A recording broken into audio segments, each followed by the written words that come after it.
Good evening, ladies and genties. How are we all doing tonight? It's Ariel, and I hope you guys have been liking our last few cases. I've decided to pull a cha-cha slide and take it back now, y'all, and discuss the infamous case of Lizzie Borden. I'm sure many might have heard the name, but might not know the full details. I've heard bits and pieces myself and was quite fascinated to do a deep dive into this. So, you guys all know the spiel. You better be following us on all social media platforms and emailing in more case suggestions to contact us at Cheese for Thought Podcast. I'm Ariel. I'm Maggie. And I'm Drew. And let's get into it.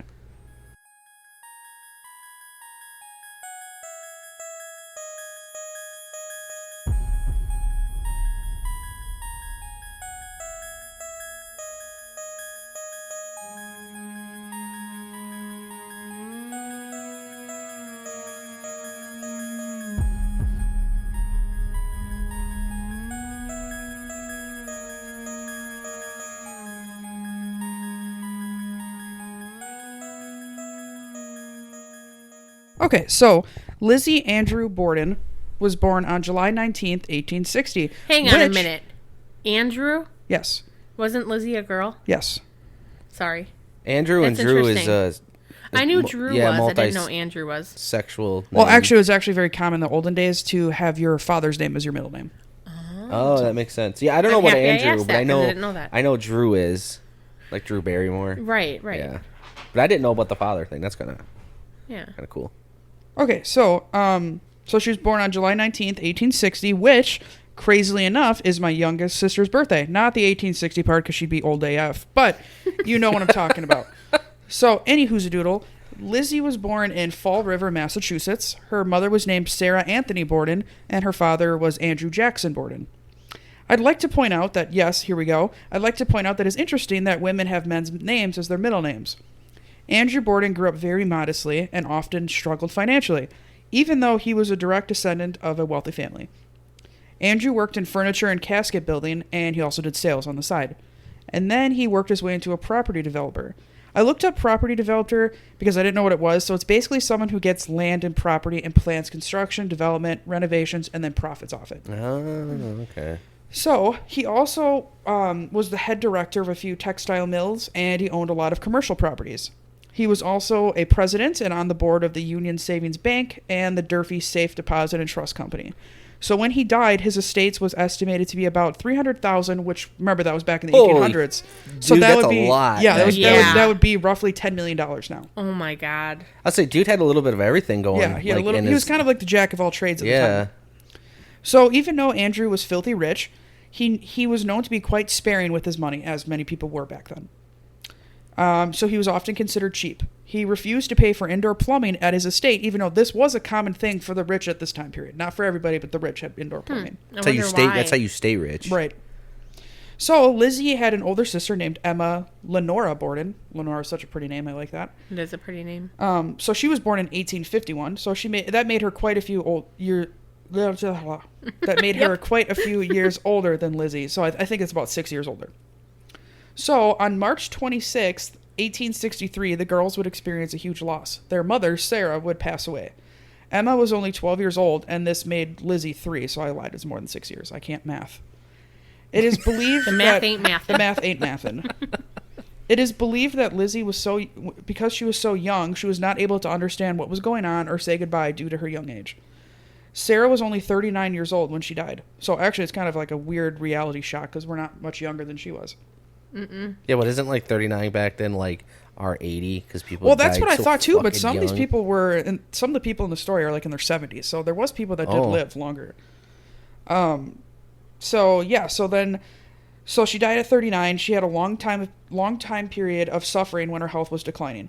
Emma was expected to help take care of her mother, being the oldest, and she was able to see how much her mother was suffering. It made sense why Emma hated their father for getting remarried to Abby Gray in 1865, barely 2 years after the mother was buried. Because that was a hard age. She was 12, so that was kind of hard to see her dad getting remarried so quickly. Yeah. Dude, I don't know if I could remarry. Especially after 2 years. I mean, that's... Yeah. If you died, I don't know if I could ever remarry. It'd be weird. Especially with, our... And plus, you have kids involved, too. I think it would take a long time. I think you would. 2 years is... It would just take a while. Isn't I would be like, fuck this. I am not starting over. and like it'd be weird because like we have a child together, and it would like it. And I feel like I feel like that's why Emma kind of was upset too, because I feel like she was thinking that her dad was only thinking about himself and not the girls. Yeah. Yeah. Well, that plus makes it's like sense. every time I look at Mason, I see you, so it's like it'd be Yeah, weird. right. He's part of both of you, so it would be weird not having the other one there. Yeah, I agree with as that. I couldn't do it. I think you would for Mason. So Mason had like if he was young, I think you would. For I think if sure. the only way I'd remarry it if it was like to a dude. All right, we're moving on. Yeah. Don't. However, take it. Drew's so- not serious. Even though she died at 39, it is believed that Sarah knew she was going to die fairly young due to the family history on her side. So Sarah was born on September 19th, 1823 in Somerset. Sarah was believed to be named after her father's sister who died at 22, or possibly her grandma. Sarah's mother, Rhoda, married her father, Anthony Danny Morse, on November 10th, 1822, and Sarah was born within a year of their marriage. It was very common for Victorian families to grow quick, however, also very common for children to pass. Sarah's sister Hannah died at 15, her brother Frederick Augustus died at 3, and her infant brother Orrin died before he was 1. Jeez, like death is just following this Yeah, that's why she family. kind of figured, with all those people dying young, she kind of figured, okay, I'm 39, I'm pushing it. Yeah. I would think the same. With all them people dying in your family, it's like, well, who's next, or That's am I so next? sad. Right. So Sarah married Lizzie's father, Andrew, on Christmas Day in 1846 and said it was the best day of her life. He was the love of her life and her true soulmate. Sarah was 23 when she got married. Her mother, Rhoda, died 3 years earlier at the age of 42, so unfortunately she was not able to make the wedding. After they got married, they lived with Andrew's sisters, Lurana, and her husband, Hiram Harrington. Emma was born on March of 1851. What day? Wait, sorry. I just said the day. Emma was born on March of 1853. May 3rd, 1856. That's right, Drew. Your birthday. Oh, shit. May 3rd. Sarah gave birth to their second daughter, Alice Esther. She would not live to see her second birthday. What year? Oh. 1856. Oh, that sucks. So this would have been the daughter in between Emma and Lizzie, but she ended up passing away before she was 2. That's so bad. That I was literally just talking about this at work. Like, actually, I don't know if it was the end of last week or the beginning of this week. Somebody at work said that her neighbor's kid died at the age of 6. It was like 13, I think she said 13 months after they found out the diagnosis of the 6-year-old. jeez. And I said, like, no parent should have to go through No. the loss of their child, like, ever. No. Yeah, right. Ever. And even if they're, like, 30, like, Yeah, it doesn't make it any parents- easier. You No. know? No. You it's should be like, burying your own kids. I do not wish that upon anybody. No. Like, I could not even fathom losing Mason. No. Like, you're supposed to outlive all your kids, no matter how old they are. Well, good thing that's not I going just to happen. wanted to share that. Like, it was like, like there's another, Fucking you know, oh depressing. gosh, it ties into our life. This is kind of crazy so far. We already have 2, now 3. Yeah, I don't worry, like it's, it. It's going to keep getting Oh, smidge great. worse. Oh, good. So they believe that Alice Esther had congenital hydrocephalus, or a condition that came from a sickness. Alice died on March 10th, 1858. The official autopsy report claims the cause of death, so I put COD, is drowsy of the brain. This was a huge devastation to both Andrew, Sarah, and Emma. Sarah's health began to decline after Alice passed away. She developed uterine congestion, which was very common around the time for women in their early 20s, especially if they had already had children, and in late stages of pregnancy. It was a very hard diagnosis back then, and it causes very sharp pains in the abdomen. It causes blood pooling in the veins and bad circulation. Jeez. It also caused difficulty breathing, walking, and it could cause other systems in the body to start shutting down. Yo, that shit's gnarly. Right. And then, alas, comes Lizzie. It is speculated that Andrew might have been sad to not have at least one son to pass on the family name or business, but it was suspected that he was very aware that childbearing was very dangerous for Sarah, and they stopped trying after Lizzie. Sarah's... I would too. Yeah, right. Yeah, probably a safe bet to do. Sarah's father did end up marrying Rhoda. Oh, sorry. Sarah's father did end up remarrying after Rhoda passed away to a woman named Hannah Chase in 1843. Jeez, sounds like this guy just can't be alone. And they moved away to Illinois and had children of their own. So it's speculated that because of the fact that Sarah's parents moved away, Lizzie and Emma never saw much of their grandma and grandpa and never knew who they were. That's sad, dude. That's yeah. really sad. So in June of 1865, Andrew Borden, so this is Lizzie's dad now, remarried Abby Durfee Gray. In 1872, the family moved to 92nd Street. Lizzie was 12 at this point, and Emma was 21. They were raised in a religious upbringing and attended the Central Congregational Church. Lizzie was very, very active in her church, and she even taught Sunday school to the kids of immigrants that were coming into the United States. She was also part of the Christian Endeavor Society and stood as the secretary and treasurer of this community organization. She was also an active member of the Ladies' Fruits and Flower Mission. So I looked up what that is, too. So basically, this organization brought food and flowers to sick and poor people. Oh, I love that. And when Lizzie graduated high school, she actually ended up giving her dad a gold ring that is believed that he wore till the day he died. Oh. So Lizzie referred to her stepmother as Mrs. Borden and despised her. She refused to call her mother. She believed I that... don't know, it's fun. Just like, oh, that's so cute. She hated her stepmother. And refused to call her mother. Mm-hmm. So I was expecting it. She believed that Abby only married Andrew for his money. They also had a live-in maid named Bridget Sullivan, who they called Maggie. Aww. Now, name. The reason why they called her Maggie is because their past servant was named Maggie, and they refused just to learn Bridget's name. Yo, that's horrible. Don't like that. Oh, that's my name. I know, that's why it's, yeah. But that's why I said it's connections. Like, it's crazy. Your birthday's involved. Your name's involved. My sister's birthday's involved. Like, it's just crazy. Is there more coming? No, that was it. Sorry, it came in okay. threes. But it came in threes. Is my birthday coming? Our it came in anniversary threes. coming? Yo, the maid's just like, yo, what the fuck? That's not even my fucking name. I'd like, be mad. But she just went with it. Yeah. So anyway, so she was originally from Ireland. She was younger, and so when she migrated from Ireland, the family hired her. So she later testifies that the girls rarely ate meals with their dad and stepmom. So they usually ate alone. So in May of 1892... Andrew was killing a ton of pigeons in his barn with a hatchet. May of 1992. Yeah, so That's Drew's birthday, May 1992. 1892. Oh, 18. I'm not that old, sweetie. I heard 19, I'm sorry. So he's just killing, he's just whacking Yeah, so he's away. whacking why pigeons. is it like so recent? He thought they were bringing local kids their way and disturbing their farm. So, like, he thought the fucking pigeons were he thought, bringing because kids were chasing the pigeons, so he thought that the pigeons were coming to his farm, they were bringing kids with. Who the fuck chases pigeons?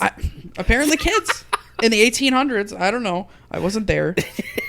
I mean, they didn't have, like, technology back then or anything exciting. I mean, I don't even know if they had cans to play kick the can. They're probably like, let's follow this pigeon. Hey, pigeon. Cool, let's follow it. Cool. Dude, let's follow it. Oh, it's going to a barn. Cool, let's go. Yeah, that was their version of, like, following a drone. I don't know. I don't think that. So remember the pigeons, because they're going to keep coming up. So good. Lizzie had built a little roost outside for them. She loved these pigeons. It was reported that she was very, very upset and mad at Andrew for killing these pigeons. Yo, I would be too, and I don't even like that pigeons that much, but, like, if I found out you were killing pigeons in the garage, yeah, I'd be Lizzie's not pissed. a girl's girl. She's a pigeon's girl. Love that. So this ended up causing there was a huge family fight, so they think the pigeon thing did play into the fight, but there was no cause directly. So there's a huge family fight in July of 1892. So this actually made Lizzie and her sister Emma take a trip to New Bedford to cool off and get away for a bit. So they ended up coming back to Fall River a week before the murders happened. But when Lizzie returned, she refused to stay in the house and wanted to stay at a local rooming house for a few days, just to cool down. She was really upset about these pigeons. Hey, why aren't you talking to your dad? He kills pigeons with an axe. So, there was a lot of tension amongst the family for months before the brutal murders of Andrew and Abby. The most tension arose from Andrew gifting some of his real estate to Abby's family versus his own kids. So I can kind of understand the little frustration there. Yeah. When Abby's sister was gifted a house, Emma and Lizzie, let's just say, got pissed and demanded that they got their own rental properties. Yo, that is crazy that, like, back then, like... That you could just give whole properties? Well, yeah, the fact that he's giving whole properties back in that time... Well, this is coming from a time period where they didn't even have money. They paid in pigeon seed. What? That was a joke. That was a joke. Okay. I was like, I thought this dude was rich. No, he is.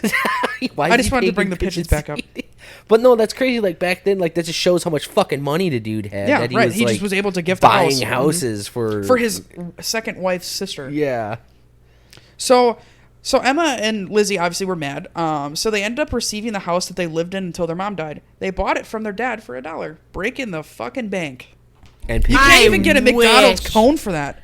I wish like, "Here, someone Dad, would give here's me a-" a house for $1. Or not, Dad. Well, here's a buck and some pigeon seed. I know. I know how much you like pigeons. Can't even get a fucking McDonald's cone. But so this brings us to a few weeks before the murders. They ended up selling the house back to their dad for $5,000. So they're making a little bit of moolah there. I think this was fucking planned and staged. Well, you're so not the only one that thinks so. to get some money. So, the night before the murder, this is where it gets kind of weird. So just remember all this coming up because I will bring this up again. Pigeons and the night before the murder. So the night before the murder, the girl's maternal uncle, John Vinicum Morse. So this is their mom Sarah's brother. Okay. So he visited and asked to stay a few days to talk about business matters. So they think that this conversation was particularly heated and possibly made the family tension even worse. Probably because he was a little upset that obviously Andrew had remarried and he wasn't involved in any more of the business and financial things after Sarah passed and yada yada. So, crazily enough, a few days before the murders, it was recorded that the entire household was violently sick. It is believed that mutton, which is meat of a sheep, was left on the stove and gone bad before they ate it.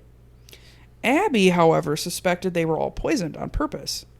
So, let's get into the crazy shit. Wait, so they thinking that they ate bad meat and that's what happened? Yeah, they're thinking because all four of them and the uncle, so technically all five of them, got violently ill from food poisoning, they think the meat was left out too long.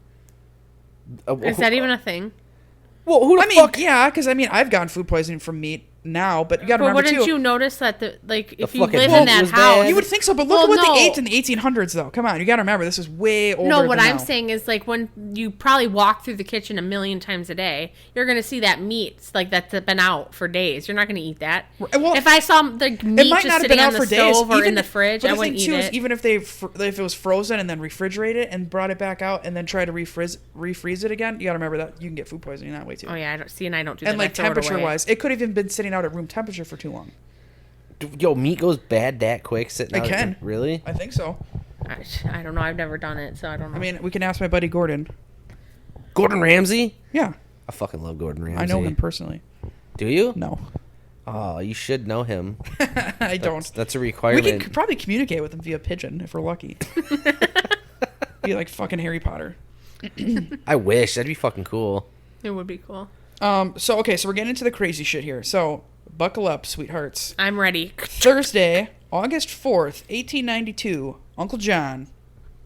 He gets here the night before, mind you, and was staying in the guest house. They all ate breakfast. Andrew, Abby, John, and Bridget. So I'm going to go between Bridget and Maggie. They're the same person.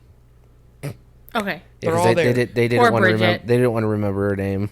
And that's the thing, too, is I don't know if she ended up liked being called Maggie at the end. So that's why I'm going between the two. Because I'm like, either one of them's going to be respectful. I'm pretty sure she did it. She's like, I just need this job. Right. And if I Right. correct They pay them, me a lot of money. my name's not even Maggie.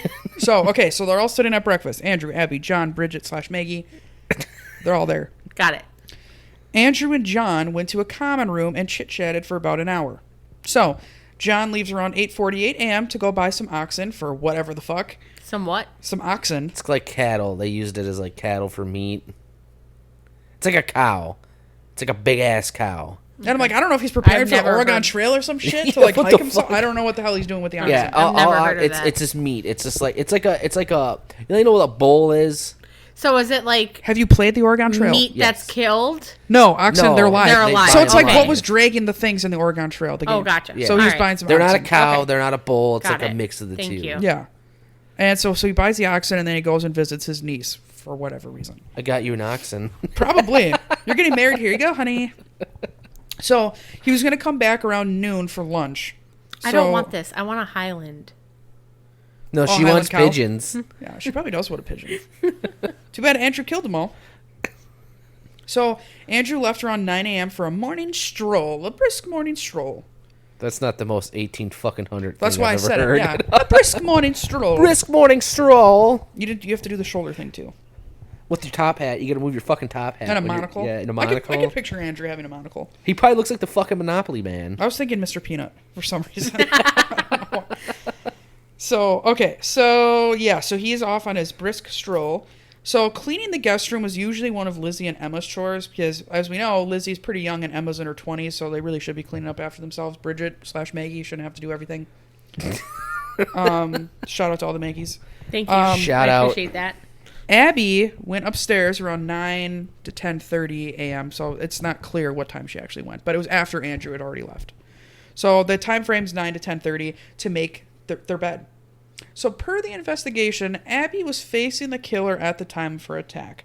She was first hit on one side of her face with a hatchet. It cut right above her ear, which made her turn and fall face first on the floor, which then caused a huge blow to her nose and forehead. So she saw who killed her. Yes. The killer then hit her multiple times with a hatchet. 17 times to the back of the head. Holy fuck, dude, that was personal. God. So Andrew got back from his walk around 10:30 a.m. So this is like literally at the end of her time frame of being killed. Yeah. So apparently his key failed to get into the house. The door was locked. He couldn't use his key to get in for some reason. What? So this, to me, would have been the universe's sign to turn the fuck back around and don't go in. But what does he do? That's weird. So Like, what I does don't he even know do? what I... See, and I personally don't know what I would do in that situation. Yeah, it just says his house So key failed. his house key didn't work. It did not work. Yeah, it said no, and he couldn't get in. So he apparently knocked, and this caused Maggie/Bridget to get up to go unlock the door, but it was jammed. What? She later testified at this moment she heard Lizzie laughing at the top of the stairs, which is where Abby was just killed. And So- Maggie Bridget didn't see No, because she was the downstairs. body there? Nope, she was downstairs. Or any blood? Nope. Well, the killing happened upstairs. Yeah, she was downstairs cleaning. The So Maggie, Lizzie was laughing? Allegedly, that's what Bridget says, is that she heard. So they're trying to imply Realizing that, that Lizzie she was the one did that it. did it, That she yes. was the one that the Lizzie. Yeah, Lizzie did it. I wonder how the hell she blocked the door. Like, how do you block a door? Well, that's the thing. I don't know if that was a freak accident or what. I tried looking that up. I couldn't find anything. But this is huge because obviously if she's hearing Lizzie laughing at the top of the stairs, as Drew mentioned, this means that Abby was already dead at this time. Right. So her body would have been noticeable by anyone on the second floor. But Lizzie denies even being upstairs at this time. She tells officers that Andrew would ask her where Abby was, and she told Andrew that a messenger had come by with a piece of paper that said Abby needed to go visit a sick friend immediately. So Bridget/Maggie then claims she helped Andrew take off his boots and helped him into his house shoes, aka slippers. Wait, fucker couldn't even take his own shoes off? Oh, he's in his 70s at this time. Oh, okay, never mind. So he's way older, way right. older. But plus two, if he's paying for his like servants and stuff, fuck yeah, I'd take my shoes off, put my house slippers on. Like, fuck you, The dude. bitch ain't gonna do it, so yeah. Change your goddamn shoes. And it just says that she was helping him take off his boots. Okay. It's not like she's like rubbing on, sucking on his toes and stuff. I wasn't implying that. Well, you weren't not. I guess implying it. if I were a maid, I'd be sucking on my master's Okay, toe. I'm A little I'm off out. topic here, but why are we so much funnier when it's all three of us? I'm going back to the idea of sucking on a toe makes me want to throw up. So Hey, Sudie, you want to change my... no. No, not even a little bit. Okay, so the man gets on his house slippers. Oh, God, he's having way too much fun. Get back to the serious stuff. Okay. Continue. If looks could kill people. So he's in his house slippers. He lays down on the couch for a brisk nap. Another brisk. Another brisk. Something. This was proven to be a lie per the crime scene pictures. Mind you, this is what Lizzie's telling everybody. So this is proven to be a lie per the crime scene pictures because his body was shown with his boots on.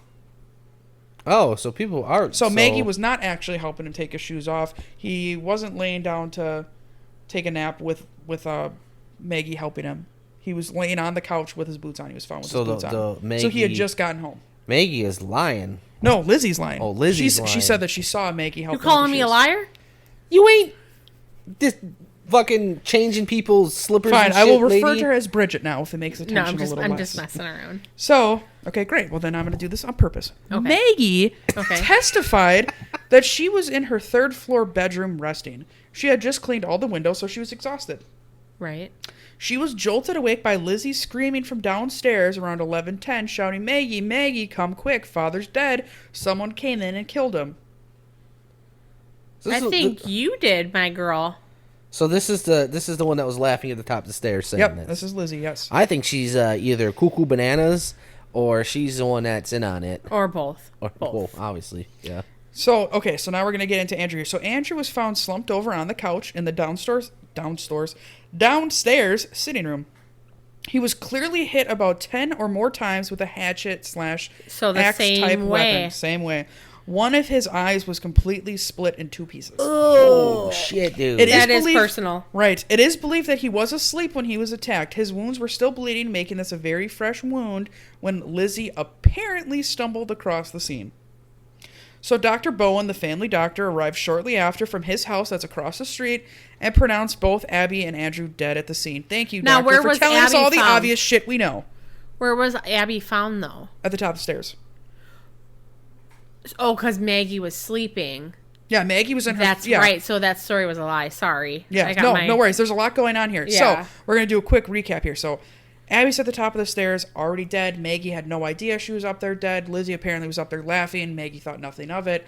Andrew came home, had no idea that Abby was already dead upstairs. So how did Maggie hear Lizzie laughing? Because she went to go open the door and the stairs are right... But I thought that was the story. She was actually upstairs sleeping. Oh, shit. No, Maggie wasn't actually upstairs sleeping. She was downstairs cleaning the windows. And then went up to go to bed or something like that. I don't know. So at what point did she hear Lizzie laughing downstairs? Apparently when she was opening the door to get Andrew inside. But wouldn't the body have been found at... Well, that's what I thought, but she hadn't gone upstairs at that point yet. She was all still downstairs. Yeah, Maggie had never gone upstairs this entire... Yeah, she just heard Lizzie laughing, but thought nothing of it because she didn't see the body so yet. She heard it from, where she was. Yeah. Okay, that's where I was confused. I could just see the doctor coming in and be like... Yeah, they're like, well, they're both dead. Well, clearly they're bleeding out and the one guy's eye's cut in half, but whatever. I mean, I don't have a doctorate, so... Yeah, they did. Whatever. But yeah, the detectives were able to find out that Andrew had died recently within the hour, so very, very fresh. So this begins our investigation. When questioned, Lizzie's initial answers were very weird and often contradicted themselves. She started off first saying she heard a groan or a call for help before she even entered the house, which makes no sense. But then, 2 hours later, she tells the cops that she heard absolutely nothing and entered the house like normal and didn't even realize anything went wrong. She then asked where her stepmom was, and she replied... Oh, she was then asked where her stepmom was. She said, I saw Abby get a note, and it asked for her to come visit her sick friend. That's the last I knew. She thought Abby had come back by now, but asked if someone could go upstairs and check on her for her. So, it doesn't make any sense. That just seems weird that you're pointing her directly to the body. Yeah. Okay, do they have, multiple doors in this house, or... That's what I'm thinking, and multiple staircases, because I'm assuming this is a pretty big house. Well, it's fucking 3 floors. Okay. It's gotta be. Okay, because I'm just wouldn't the... Yeah, I'm just a little confused. Okay, yeah, there would be... Because if the doctor came in, it's wouldn't he have noticed? I don't know. All these people are coming in through the doors. Those old Victorian houses had multiple staircases. But, they didn't even realize the body was there? It's just weird. So they'd have, a main staircase the family would use, and then a lot of times they'd have a back staircase that the help would use. Can't you actually tour this house still? Yeah. We should go. So she was asked where Abby was. She said that she thought Abby left, but might have been back by now. And she asked if someone could go upstairs to check on her. She assumed maybe she was taking a nap or something. Okay. Well, she was taking a nap, an eternal nap. And a what? Eternal nap? Yeah, I mean, she was dead. Mm-mm. So... I want to make sure I heard you right. So Sullivan and Mrs. Churchill, the neighbor, were halfway up the stairs, and that's when they discovered Abby's body. So the doctor was there strictly because of Andrew. So they had no idea. Oh, shit, they didn't even know. They didn't even know Abby was dead yet. So this is where Lizzie's pretending oh my god, Abby's dead too. Whoa, totally didn't know that happened. I bet that was just like that. But yeah, exactly. But the neighbors were obviously freaking out because they're like, holy crap, we thought we were going up there to wake her up from a nap, and here she is dead. Blood all over the place. Patched to death. Yeah. So, even though Lizzie gave contradictory stories that didn't match up, there was one thing that didn't make... Wait.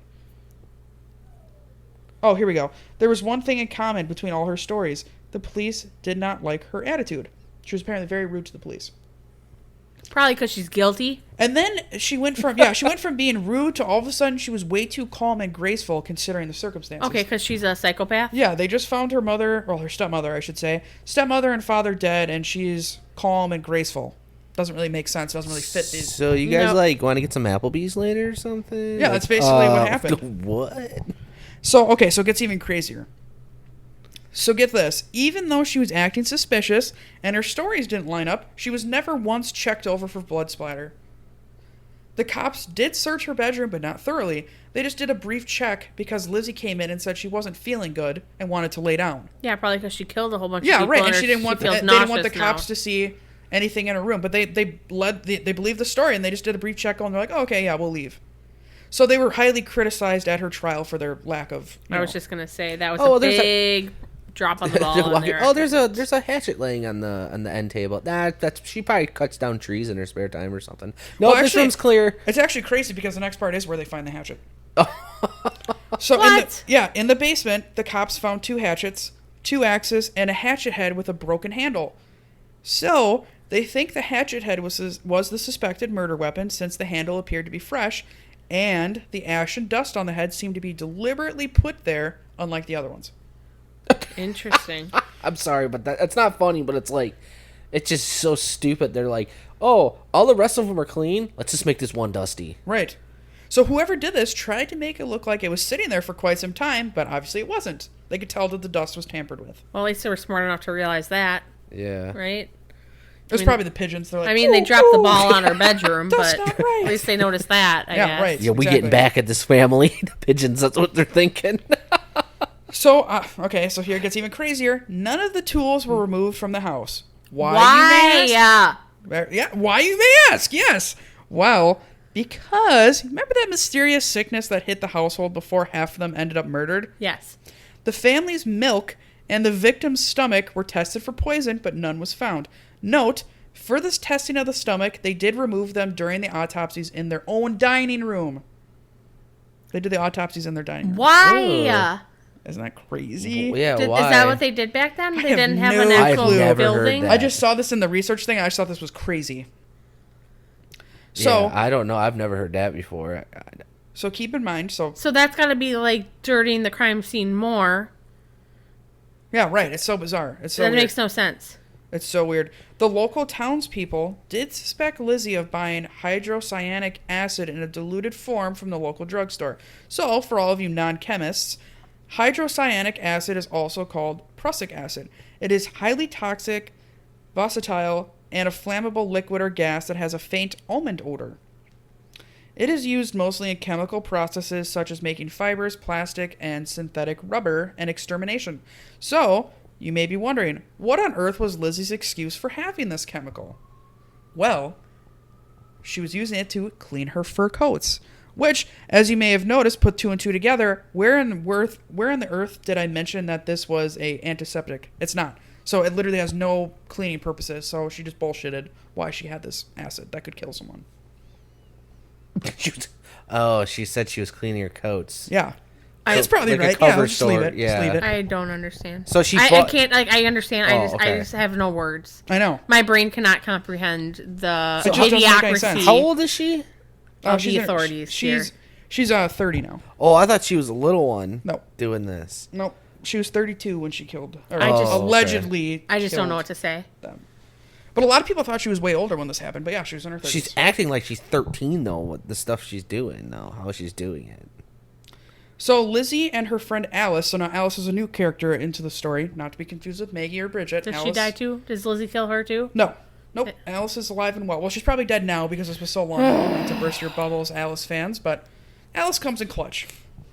So, Lizzie and her friend Alice stayed with the sisters the following night after the murder. So Alice stayed the night. She was like, "Oh yeah, so you guys are my friends. I don't want you to be alone. Yada Yeah. yada. I'll stay with you." Yeah, we'll hang out. We'll watch movies. Or just don't worry about the autopsy going on in the fucking living room. Yeah, right. Like, See, that's the thing too. I only found that on one website, but that's why I included it. So I don't know what's actually happened there, but I figured I'd include it because it's kind of crazy. So then Uncle comes back. He stays the night in the attic guest room. Some records state that he stayed in the murder site guest room, which I don't. But then again, why would that? It's a crime scene, so I don't know why that would have happened. well, obviously they're not worried about with evidence getting tampered Right, with. exactly. They didn't even remove the fucking murder weapons from the basement, but whatever. Or, do the autopsy elsewhere. Right. Because the whole house should have been a crime scene. Like all I can think about right now is like, yeah, come over, we'll play fucking charades. And like she sits down and they're doing the autopsy, and they're like, she's like, oh, we started the game charades. Death. I killed my parents. Murder. Oh. I killed my parents. And they're just like, they're not playing the game. It's like, Yeah. oh. Alrighty then. So the police were all over the house on August 4th. An officer reported seeing Lizzie enter the cellar with Alice carrying a kerosene lamp and a pail. He saw both of them exit the cellar and noticed that Lizzie left alone. She's not dead. Don't worry. She's not dead. She's not dead. Everybody relax. I already asked this. I feel like it's a game of Clue. Are you lying Alice to me? in the cellar with the pail and the pigeon. But no, Alice is not dead. I'm not lying. I've never played Clue. Oh, God, you are missing out. I'm bringing it over next time. Okay. I've played it. I I've need it. a refresher. It's been a long I'm time. the Clue master. We could also watch the movie, too. There's a movie? Hell yeah, it's got Tim Curry in it. Shout out to Tim. Okay, back to the serious shenanigans. So Lizzie leaves alone. He was not able to see what she was doing or if she had anything left in her hands. He said it looked like she was bent over, like she had been bent over a sink. So you know how like when you're doing dishes for a long period of time, you're kind of like hunched back? over a little, Yeah. yeah, and it's hard for you to stretch back out. I'm telling you, once you hit 30, it's like fucking crazy. But It is crazy. and like Lizzie's in her 30s. It's the day you turn 30 too. Yeah.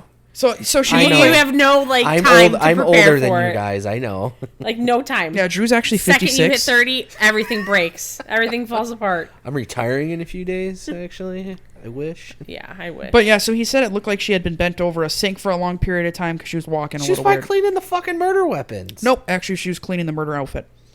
Oh. But good guess, good guess. So, well, I shouldn't say the murder outfit, the alleged murder outfit, since she's acquitted of it. I can't say that she did it.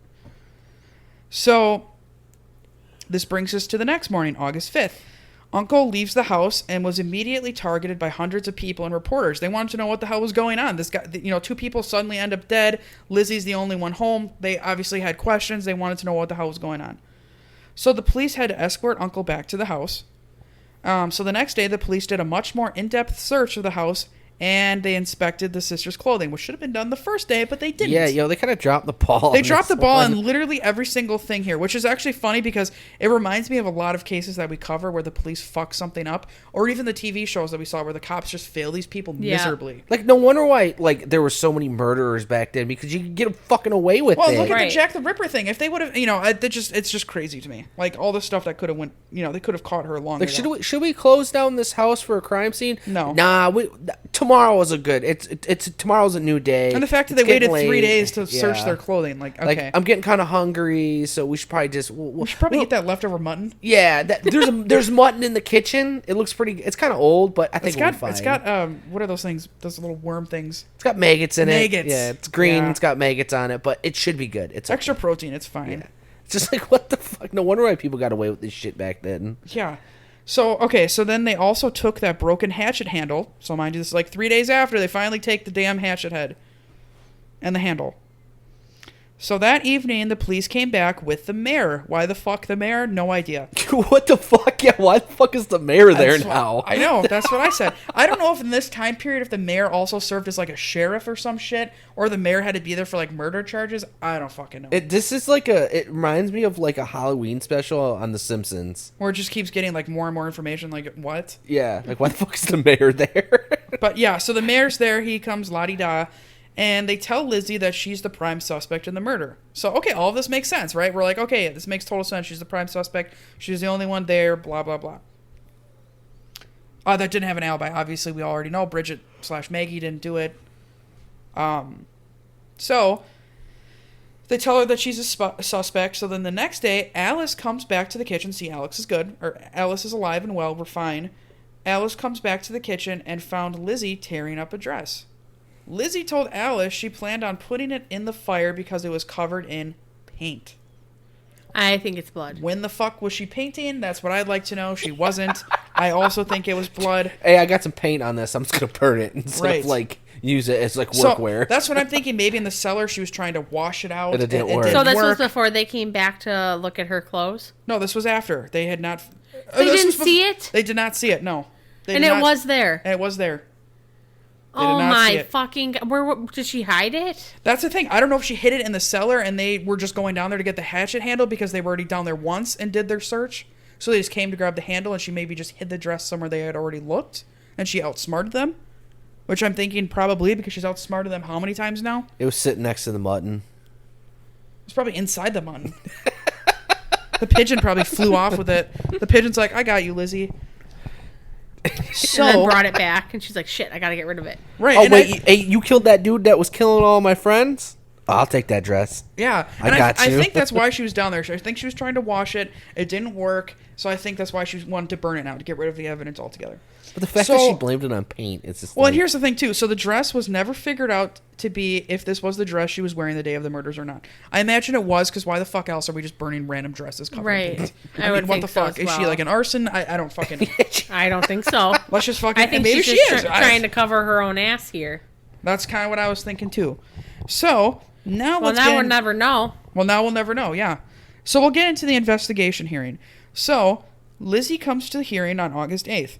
She has a request to have the family attorney present, but this was refused under the state statute providing that this inquest must be done in private. So no outside people are allowed in. at least they're finally being smart. Yeah, they're finally being smart about something, but don't worry, they fuck it up It's again. too late. Yeah, it's way too late, and they fuck it up again. It doesn't even fucking matter. So Lizzie was prescribed morphine to calm her nerves, so keep that in mind. So Yo, what the fuck, really? that's yeah, I'm really She was jittery. fine though. I know. So now she has When more. they were talking to her, she was calm. I know, and now I I got what think you need. I got some I think she fucking has snapped morphine. like a fucking like this. I think she knows what she's doing. She's playing the fiddle thing. This reminds me a lot of the Amelia Dyer thing, where she would just snap, like in the Baby Farm murders, where she would just switch, and she was suddenly a psychotic breakdown where they had to give her medicine to calm down. She was Wouldn't they faking like it. put two and two together? Like, oh That's what I god, she's thought. this way this time. That's what and I she's thought. this way But 5 minutes look how long later. Amelia Dyer got away with it too, and she was two different. She was like basically two different people, and they just didn't think anything. And I'm of it. sure they have the same detectives on it, like throughout the whole case. Yeah. They're not just going to swap out But it's detectives. and it's the same time period. They don't really know Makes anything no about mental fucking health. sense. I don't know how she got away with that. I'm just like, they gave her fucking morphine. I know. So this means that her testimony could have been affected by these crazy medicines. She was very Oh erratic. my fuck. Jesus. She was is very, bad. very erratic and often refused to answer questions, even if it would help her out. She still refused to answer the questions. Yeah, she's all fucked up on morphine. She continued to contradict herself and kept giving different stories of what had happened that day. She went from saying she was sitting in the kitchen reading a magazine when her dad came home. Then she said she was in the dining room ironing clothes. Then she said she was actually walking down the stairs. So, this And brings then up- she said she killed him. Oh, But nope, they're she like, didn't say that. well, she's on morphine, so... didn't say that. Should have, though. On August 11th, Lizzie was served with an arrest warrant. She was then jailed. So, For what? remember, she was jailed for the murders. But remember So- that testimony I just told you about minutes ago? It was inadmissible in court. So Why? all down the shitter because she was under the influence. Yeah, but they're the ones that gave it to No, her. it doesn't matter. Totally under the influence.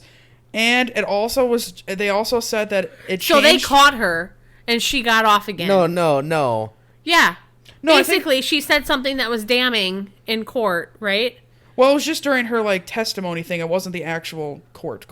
This is Okay, still so before she the said trial. something damning for them to Yeah, know this it is was still her. before the trial. So she was supposed to be- caught, red-handed, whatever you want to She say. was jailed until her trial. She was supposed but to it be was jailed until her ruled trial out time. because she was under the influence. And not just under the influence, they also ruled that it changed the opinions of her friends who kept saying she was innocent. So remember, when you're in a court, the jury has to believe it could go either way. They're not supposed to be easily influenced. So they Right. said that this court, this little hearing that they did, made it seem like it was against her and bias. So it's changing people's opinions. I thought she was innocent automatically out, so they could not use it. Isn't that just normal? Well, yeah, your but I mind think- can change in a juror. Well, yeah, it can, but that's the thing. This was just people that knew her, and it was changing their minds. Oh. So that's why they were like, if it's changing their minds, it's not going to be fair to a jury that's not supposed to know. In my mind, it's like that's even more evidence. yeah. because Yeah, it's like because the it's closest people people, that- to you right. that think you would never do this are Thank starting you. to think that you're Right. doing it. You're saying That- exactly what I'm thinking. That would be like, Hey, man, oh, I just did the research, and I feel like you guys are taking it out on me. Oh, no, Personal. no, not at all. I am not the motherfucking court hearing person here. The fuck do you mean? Yeah, you are. All right. I'm just kidding. All right. Okay. No, we're not mad at you. This Pack is it up. just You guys are horrible. done. Save the questions till the You're end. You're done. done. You're caught up. Hey, you're done. done. You're done. you're done. You're done. So now we're getting to the trial, the official trial. So this Got trial it. starts on June 5th, 1893 in New Probably Bedford. gave her more morphine. I will zap you. Shh. Shh. Shh. Goose frappa. This is where the crazy shit starts, people. Buckle up. Buckle up. I've been buckled. Get a second one on. I'm waiting for you to do the click noise. Thank you. The prosecuting attorneys, so these are some weird-ass fucking names. We got Hosea M. Knowlton. Sure. William H. Moody, who in the future, crazy enough, he actually joins the U.S. Supreme Court. Then, the defending attorneys, we got Andrew Jennings, Melvin O. Adams, sorry, and the late Massachusetts Governor George D. Robinson. So, they found out 5 days before the trial there was actually another axe murder in Fall River. Oh, what are the odds? The victim was named Bertha Manchester. She was found hacked to death in her kitchen. There was What a lot the of similarities in the Manchester and Borden case. However, it was found that Jose Carrera de Malo, a Portuguese immigrant, was convicted of Bertha's murder in 1894, but he was not in the area at the time of the Borden murder, so not connected. But crazy that it happened within 5 days. It is crazy. So, the hatchet head that was found in the basement was the talk of the trial. The prosecutors argued that the killer clearly removed it because the handle would have been covered in blood. One officer testified that the handle was found near the head, but another officer contradicted the statement. So, inadmissible. Thrown out from the courts because the cops contradicted themselves. Another fuck up. There was no bloody clothing found at the scene. Because obviously we already know what happened there. Yep. She got rid of it all. Mm-hmm. So, Alice testifies on August 8th, 1892, that she saw Lizzie burn the dress on the kitchen stove, saying that it was ruined when she brushed up against On the wet kitchen paint. stove? Yep. Seriously, you're not going to take it out back and burn it outside on the stove? Yep, she burned it on the stove, saying that she brushed up against wet That's paint. so, like, immature. So the Like, crazy, you could burn the house down. I know, and the crazy thing, but see, the thing is, I didn't know if like their stoves were different, where it was just like fire and it like closed. Yeah, stoves back I think then, their stove was a yeah, little different. that's true. So stoves back then was just like it has a stove. So in are we it, just throwing anything we want to We're get just rid throwing of anything in there, in the, yeah. in the But- oven? but it Back has- then, too? I'm assuming. But so. on the inside, it's like logs that burn, and you pull a little thing, like a little, like, And you have to, like, use a hinge script, down, like a yeah. thing, a but the poker. tops, they're just like circles, and you can take them off. Okay. So yeah, so you could easily just throw something in there and burn I it. just feel like we wouldn't do that where Yeah, we're cooking right. our food. No. But I'm no, Obviously, she doesn't care. yeah, she's something else here. But that should have rose a red flag, and she should have. Who else was with her? Maggie? Alice. Oh, her friend Alice probably should have grabbed the dress. Like that's I don't know. It's just Okay, but if it's you not walk- adding up here. But if you walked into someone burning a dress, you'd be like, "What the fuck?" And you remember right? too, she Wouldn't was, you grab it? Be like, your family just died. This is fucking weird. Why that's are what you you burning think. a But dress? apparently they were like BFF. So I'm wondering if maybe she like knew and she was trying to like be a gal pal. I don't fucking. I don't want to get murdered too, so Yeah. I'm gonna go along Yeah, with it. I don't know. So Something okay, so just the isn't so right, the crazy thing, so she burns. She says that she burned this wet paint. So the defense never even tried to argue this statement for some reason. I have no idea why. They just let it go in the trial. Never once brought it. Well, back you know what they should have done? Be like, "Well, what were you painting?" Yeah, right, exactly. Or where was Question she? it more, yeah. Where did she brush up against wet paint? So then they could see if. But yeah, they never questioned it further. What They just let color it go. was the paint? That's the thing they didn't Even say. that, it's like Yeah, that's- ask the friend what color was the paint, And the only person Red, that would know ding would ding be ding, Alice or and brown, Lizzie. ding ding ding. She fucking killed her parents. Right, Why would it be just red? You know what I mean? right. If it was multiple colors, maybe, but it's probably yo, just red or brown. I was painting red. There's nothing red in this house. Right, exactly. Right. So Lizzie being home at the time of the murders was also a huge chat at the trial. Maggie got on the Maggie/Bridget's on. She's saying that she got on the second floor around 10:58 a.m. and left Lizzie and Andrew downstairs. Lizzie told people that she went into the barn outside. It was gone from the house for 20 minutes up to a half hour. So this was proven to be a lie. There was a man outside walking named Hyman Lubinsky, and he saw Lizzie leaving the barn at 11:03. So the timing's not making sense. And Charles Gardner was also outside with Got some Hyman. nosy ass neighbors. I mean, that's Well, I good. think I think they were just walking and saw her I mean, outside. That's good that they saw it, but So they confirmed. I don't pay that much attention to my neighbors. Yeah, and he confirmed what Hyman was saying. So at 11:10 a.m., Lizzie called Maggie down and told her Andrew was murdered and told her not to come into the room. Lizzie left then to go get the town doctor who's across the street. How convenient. Right. So, yeah, so obviously the time is not making sense. She was saying she was gone for 20 minutes. Someone said she was only outside for 3 minutes, so it's not making any sense. So both Andrew and Abby's heads were removed during the autopsy. the skulls were admitted as evidence. So when she saw the skulls, Lizzie fainted in the courtroom. The evidence that Lizzie bought the prussic acid for her furs was excluded from the trial. The judge said that this incident was too remote in time to have any sort of connection to the murders. Doesn't make any sense. No, doesn't. So there was a judge associate named Justin Dewey, which honestly that seems like kind of crazy to have such a modern name back then. Justin, I don't know. Compared to all the other names in this Yeah. case, it's like. But I was like, I guess it had to come from somewhere, so I guess it makes Dewey sense. reminds me of Malcolm in the Middle. It makes me think of Yeah. Dewey Finn from School of Rock. Oh, With Jack yeah. Black. My name's Dewey Finn. Oh yeah. But okay, so anyway, so he delivered a huge summary of the case that supported the defense. The jury was then sent to deliberate. They deliberated for only an hour and a half and came back and said she was acquitted of all the murders. What? So when she exited the courtroom, it was reported that Lizzie looked like the happiest person in the world. Of course she did. She got away. So even though she With was all of acquitted, it. she was still the prime suspect of the murders. Now, there are a lot of theories regarding who might have done this. There is other people that they think could have done this, other than Lizzie. A lot of people believe that she did it, but not for the reasons you think. There were rumors that Lizzie and Andrew were sexually involved and that he was abusing her. No proof of this, however, that'd be fucking crazy. Yeah, But not that's really a far, uncommon for the time period, I guess. That's a far stretch, though. It is a very far stretch, so kind of interesting there. But yeah, like I said, so then they speculate that's maybe why she killed him, but there's no proof of this at the time. Incest was not a topic that was talked about, and gathering the evidence was highly impossible back then compared to how it is now with like the rape kits, DNA kits, all that stuff. Yeah. So much different time period back then.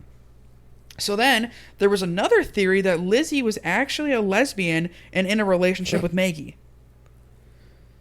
So they think that Abby might have walked in on them in disgust and Lizzie killed her right away, confessed to her dad, and then killed him after his reaction of same disgust. I feel like that's a far stretch, too. Mm-hmm. I agree. So it was often rumored that Lizzie was a lesbian back then and even now. However, Maggie did end up marrying a man when she was working as a maid later on, where she later died in 1948.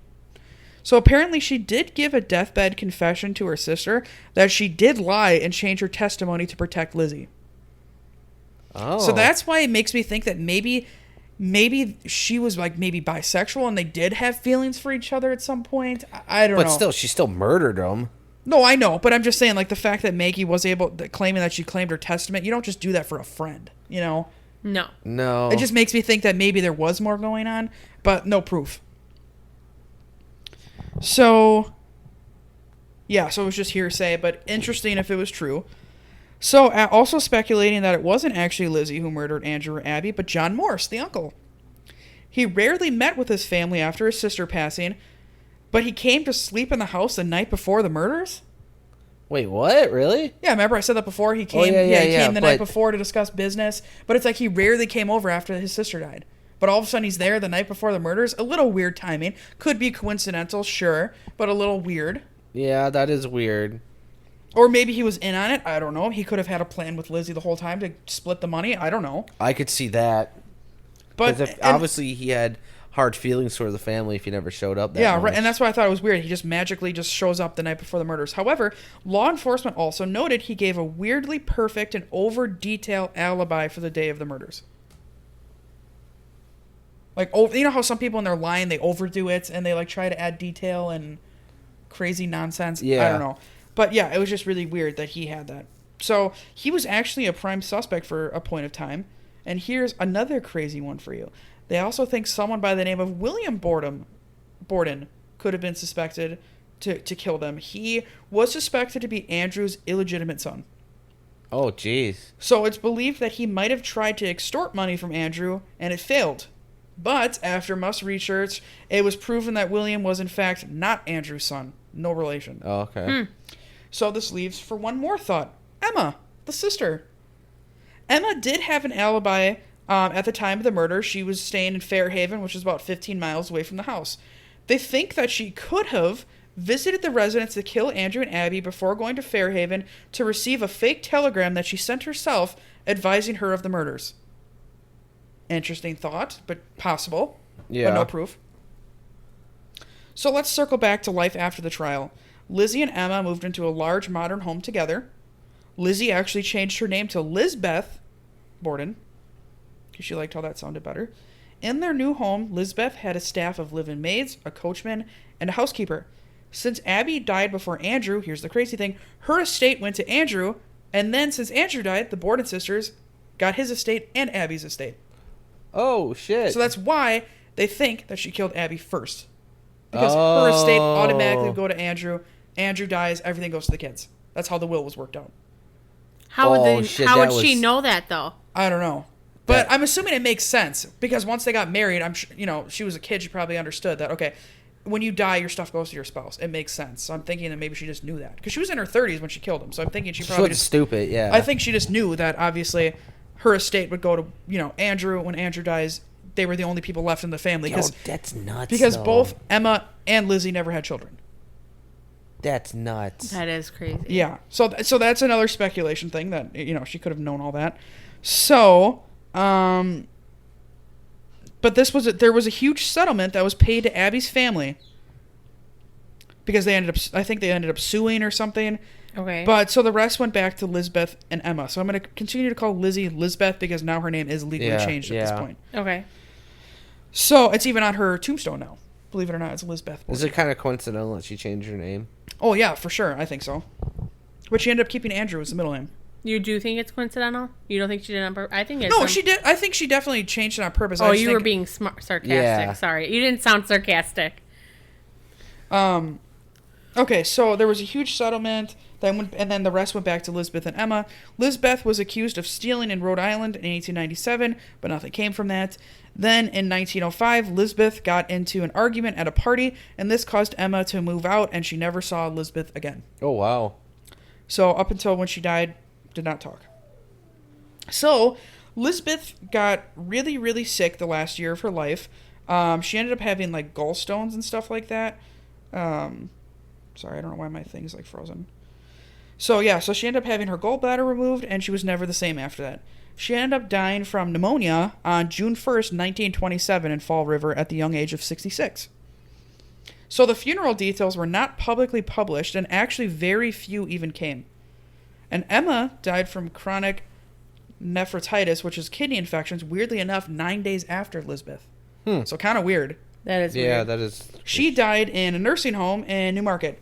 Both the sisters were buried next to each other in a family plot in the Oak Grove Cemetery. Lizbeth is on Lizzie's headstone. So at the time of her death, she was worth over $250,000, which in today's market, that's over $6 million just on her own. Oh my God. So she owned the house, several office buildings, shares, she had 2 cars, and a ton of jewelry and jewels. She left $30,000, which is over $700,000, to an animal rescue. That's cool. She also left $500, which is $12,000, in a trust to take care of her father's grave only. Not Abby's, just Andrew's grave. That's weird. I know. No, Emma, right? No, this is all Lizzie. Oh, well, that's... Yeah, so she left money to take care of Andrew's grave. Because she apparently loved him so much.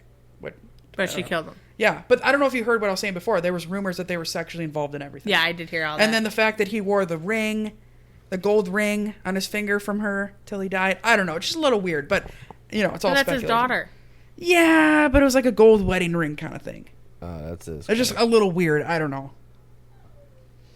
I mean, you see some weird shit nowadays. Yeah, it's true. So it's like, I don't know. So then she also left a ton of money for her friends and cousins, $6,000 each, which was $146,000 back then. Numerous family members also got about $1,000, which is $24,000 now, and $5,000, which is $121,000 now.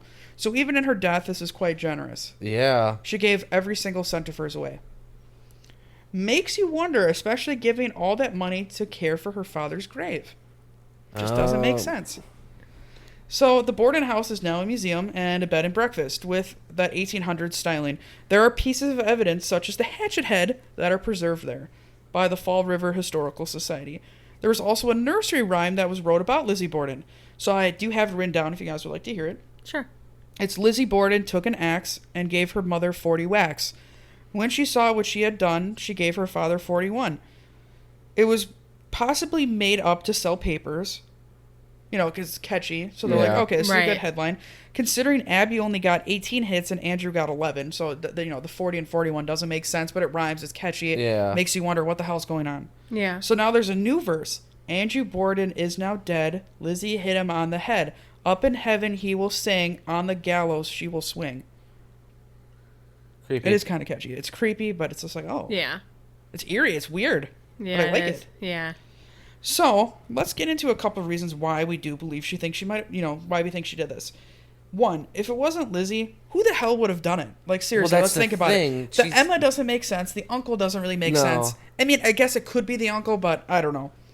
Based on the facts that Lizzie was the only one inside the home other than Maggie/Bridget, which she was already proven not to have done anything. Right. If we look at the math between the two killings, the person that would have done this would have had to have hid in the house for over an hour and a half without being seen by anyone if it was some random person that Lizzie claimed to be. So it clearly wasn't some random person that knew exactly where everyone was. Right. It doesn't make sense. No, it doesn't. The police found no entry of they found no forced entry. Nothing was stolen. Like, if someone was breaking in, don't you think, okay, yeah, I'm going to kill these people, but I'm going to steal Andrew's money, gems, whatever. Especially since he's so rich. Yeah, right. It's and obviously people know it. Yeah. Right. So obviously it wasn't some random person. They didn't force themselves in. They didn't steal jewels, nothing. Lizzie claiming to have been downstairs when her mother was killed upstairs, but didn't hear anything? Like the axe hitting Abby or Abby falling to the floor, didn't hear anything? What? Doesn't make sense. Witnesses saw Lizzie trying to purchase that poison, which obviously was inadmissible in court, but it's like, okay, people are thinking this is a little weird. Why the hell is she buying this? Yeah. On the night before the killings, Lizzie told Alice she feared an enemy was going to kill her dad soon. Just had some random thought. Well, that's weird not vibe. Fucking weird. Yeah. Lizzie made up that mysterious note asking for Abby to come take care of her sick friend. No note was ever found. Yeah, because it would be on her person. Yeah, right. It doesn't make any sense. If she actually did get a note, it would be on her. Yeah, there was no note. Lizzie told police that when Andrew was being murdered, she claims to have been outside in the barn. Bullshit. But remember that. So cops found this loft to be so fucking hot in there that they found it hard to believe that someone would willingly stay out there for 20, 30 minutes in that heat with the smell of the animals. No way. Wow. No way. And this is August. Like, we're in the fucking heat of summer. Right. Like, that is nasty. And they're like, there's no way she stood out here willingly for 20 minutes. Like, what was she doing? Yeah, right. She claimed that she was caring for the animals. But they said it was found that there was no footprints of Lizzie's going to or from the barn. Because, it's like a dirt path. You'd see her shoe prints. There's no snow or something. Nope, never found any footprints. Lizzie was known to hate Abby and was mad at Andrew for beheading the pigeons. When the bodies were found, Lizzie sent people who came up to help on weird errands. Why would she want to be alone if a random murderer could be nearby? Right. And on the loose. So that's like you coming over to find out news, and she's like, oh, go fetch me a pizza. That doesn't make sense. Like, why are you sending these people on wild goose chases? You'd think she'd be terrified to be alone. Yeah. Both of her parents are dead, right. and she's like, oh my god. No, it's fine. Go get me a milkshake. So, another thing too, the dress was burned suspiciously. So, obviously we don't know who truly killed Andrew and Abby Borden, but we can obviously speculate. So, obviously, I think the general consensus is we all think she's, guilty. Yeah. But I'd say she's guilty for sure. There's too many weird, suspicious acts that she's doing. Yeah. Yeah, for sure. She didn't make herself look innocent. I will say that. So. No. But obviously she's very smart. She got away with a lot of stuff here. But yeah, so that's How young was she when she died? She was 66. Okay, that's young. Yeah, it does suck that her and her sister lost contact. Cause they were kind of all, they had for each other because neither one of them had kids or married or anything. So I think there's still people with the same last name of Borden and whatnot that might still be closely related by like cousins and stuff like that, but neither one of them had kids or any other siblings. So I think crazy. The whole money, you know how she gave like a bunch of money away? Yeah. I think it's like it was her like guilty way of like trying to make it better. Trying to make it feel better that she got all this money for doing such a horrible act. So she gave a bunch of money away to try to make herself feel better and like clear her name. Yeah, that could make sense. But yeah, it's apparently there's a movie too about her with Kristen Stewart in it. Did you watch it? No. I just found that out while researching.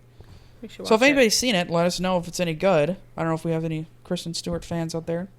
She was in Twilight. It was cool. Oh, her? Yeah, Bella Swan. The main character? Main character. Mm-hmm. Okay. But yeah, so that's all I got for now. Yeah. So yeah, thanks so much for joining in and listening to me go on the spiel here. Hopefully you guys had a good time learning and listening. Yeah, that shit was wild. I know you said you've heard some stuff before, so hopefully you learned some new stuff. I didn't bore you to death. You did not No, bore me definitely to not death. boring.